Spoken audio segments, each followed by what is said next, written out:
భక్తి భావన కొన్నిసార్లు ప్రాణాంతకంగా మారుతుందా?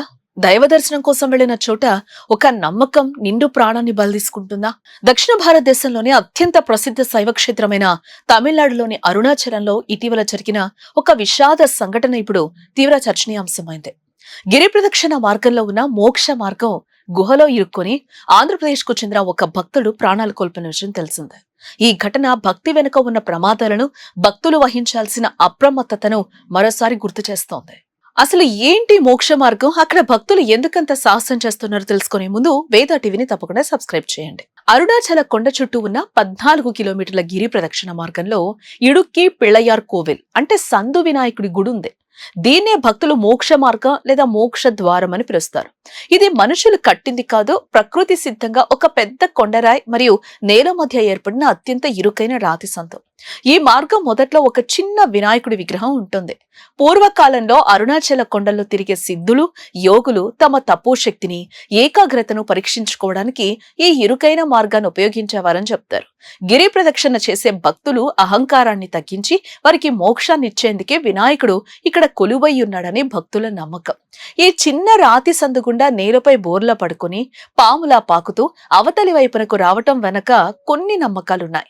ప్రతి మనిషి తల్లి గర్భంలో 9 నెలల పాటు చీకటిగా, ఇరుకుగా ఉండే ప్రదేశంలో ఉండి బయటకొస్తాడు.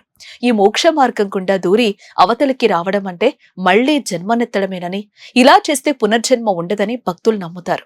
అంతేకాకుండా ఆ ఇరుకైన సందులో శరీరాన్ని నలిపి అవతలికి రావటం వల్ల పాపాలు తొలగిపోతాయని, ఎంతటి వారైనా దేవుడి ముందు సాగిలపడాల్సిందే అనే అహంకార వినాశన తత్వానికి ఇది నిదర్శనమని భావిస్తారు. అయితే నాటి నమ్మకాలను మాత్రమే చూస్తూ మారుతున్న జీవనశైలిని గమనించకుండా కేవలం గుడ్డి నమ్మకంతో వెళ్లడమే ప్రమాదాలకు కారణమవుతోంది.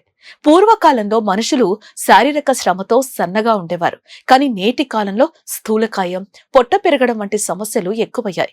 లావుగా ఉన్నవారు ఆ ఇరుకైన సందులోకి దూరినప్పుడు మధ్యలోనే ఇరుక్కుపోతున్నారు. గుహ లోపల గాలి, వెలుతురు చాలా తక్కువగా ఉంటాయి. శరీరం ఇరుక్కుపోగానే భయం మొదలై గుండె వేగం పెరిగి శ్వాస తీసుకోవడం కష్టమవుతోంది. అక్కడ రక్షణ చర్యలు కూడా తక్కువగా ఉండటం మరొక సమస్య. ఇటీవల రాజమహేంద్రవరానికి చెందిన మణికుమార్ అనే భక్తుడు ఈ మోక్ష మార్గంలో ఇరుక్కుపోయి శ్వాస ఆడక స్పృహ కోల్పోయి ప్రాణాలు విడిచారు. ఈ ఘటన జరిగిన కొద్ది రోజులకే మరో మహిళ కూడా ఇరుక్కుపోగా స్థానికులు ఎలాగోలా కాపాడారు. భక్తి ముఖ్యం, కానీ ప్రాణం అంతకంటే ముఖ్యం కదా. అరుణాచల యాత్రకు వెళ్లే భక్తులు కొన్ని జాగ్రత్తలు తప్పక తీసుకోవాలి.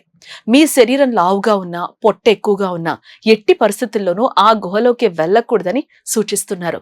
ఉబ్బసం, గుండె జబ్బులు, బీపీ లేదా ఇరుకైన ప్రదేశాలంటే భయం ఉన్నవారు ఈ సాహసం చేయకూడదు.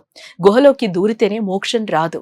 అక్కడున్న వినాయకుడిని మనస్ఫూర్తిగా దర్శించుకుని ప్రదక్షిణ పూర్తి చేసినా అంతే పుణ్యం లభిస్తుందనే మాట కూడా వినిపిస్తోంది. శారీరక సామర్థ్యాన్ని మించి చేసే సాహసాలు భక్తనిపించుకో. శరీర మాధ్యం ఖలు ధర్మ సాధనం అన్నారు పెద్దలు. అంటే ధర్మాన్ని ఆచరించాలన్నా ఈ శరీరం సురక్షితంగా ఉండాలి. నమ్మకాలతో పాటు వివేచనాన్ని కూడా పాటించినప్పుడే యాత్రలు సురక్షితంగా సాగుతాయి. ఇలాంటి ఇంట్రెస్టింగ్ వీడియోస్ కోసం తప్పకుండా వేద టీవీని సబ్స్క్రైబ్ చేసుకోండి.